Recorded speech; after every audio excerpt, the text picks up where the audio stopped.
আমাকে যেভাবে নিয়ে গেছে আমাকে আমার ফ্যামিলিকে আমি ফিরে পাবো আমি কখনো চিন্তা করতে পারিনি। যে আমি কামরুজ্জামান, সভাপতি গ্রামীণ টেলিকম শ্রমিক কর্মচারী ইউনিয়ন।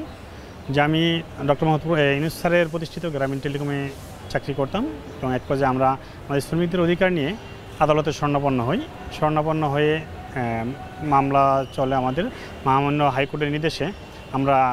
হাইকোর্ট আমাদের নির্দেশ করে যে আপনার বাইরে একটা সেটেলমেন্ট, আপনাদের যে মামলাটা আছে বাইরে সেটেলমেন্ট করে নেন। আমরা হাইকোর্টের নির্দেশে বাইরে সেটেলমেন্ট করি এবং আমরা আমাদের শ্রমিকদের পাওনা যে ন্যায্য পাওনা স্যার আমাদেরকে বুঝিয়ে দেয়, আমরা শ্রমিকদের মাঝে সে টাকা বন্টন করি। বন্টন করে আমরা যখন আমরা ন্যায্য প্রাপ্য পেয়ে গেছি তখন আমরা স্যারের বিরুদ্ধে যতগুলো মামলা আসলো সব মামলা তুলে ফেলি। যেহেতু আমরা আমাদের ন্যায্য পাওনা পেয়ে গেছি সেহেতু মামলা রাখার কোনো যুক্তিকতা নেই, আমরা মামলা তুলে ফেলছি। এই মামলা তুলে নেওয়ার কারণেই বাংলাদেশ গভর্নমেন্টের পক্ষ থেকে আমাদেরকে হঠাৎ করে শুনতে পাই যে আমার সেক্রেটারি যে আছে ফিরোজ মাহমুদ হাসান, তাকে একদিন রাতে তুলে নিয়ে যায়। তার পরের দিন আমি আমার কাত্তের বাসায় বেড়াইতে গেছি, সেখান থেকে আসতেছিলাম আমার ফ্যামিলি নিয়ে। হঠাৎ করে একদল লোক গাড়ি থামিয়ে আমাকে আমার সব ফ্যামিলির কাছ থেকে মানে একদম পাখির মতো করে টান দিয়ে নিয়ে আসলো। টান দিয়ে নিয়ে এসে আমাকে হাত বেঁধে ফেললো, হাত করা পর চোখ বেঁধে ফেললো।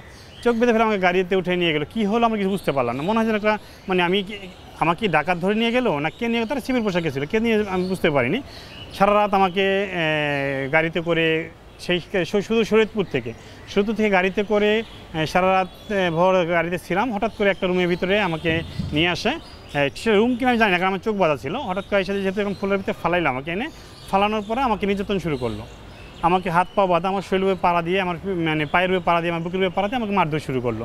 মারধর শুরু করার পর আমাকে অকথ্য ভাষায় বকাবকি করা শুরু করলো, মারতেছিল, মানে এত নির্যাতন করলো। আমি যদি মানে কী বলবো, আমার জীবনের কোনো নাই যে আমি ওখান থেকে ফিরে আসবো। আমাকে যেভাবে নিয়ে গেছে আমাকে আমার ফ্যামিলিকে আমি ফিরে পাবো আমি কখনো চিন্তা করতে পারিনি যে এমন একটা অবস্থার মধ্যে আমি ছিলাম।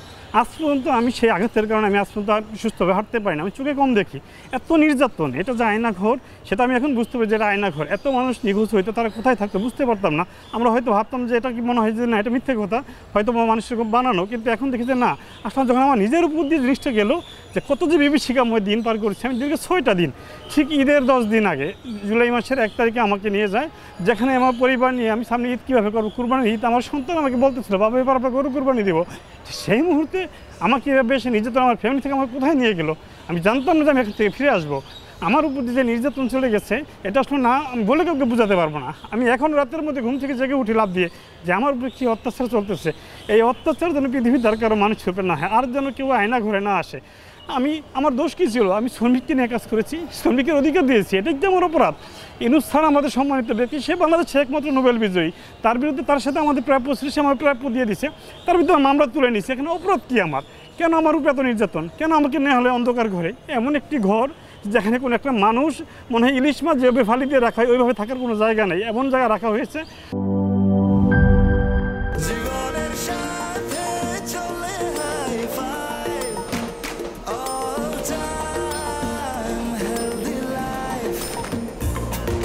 জার্নিতে স্বাস্থ্যকর all time family cake, all time healthy life.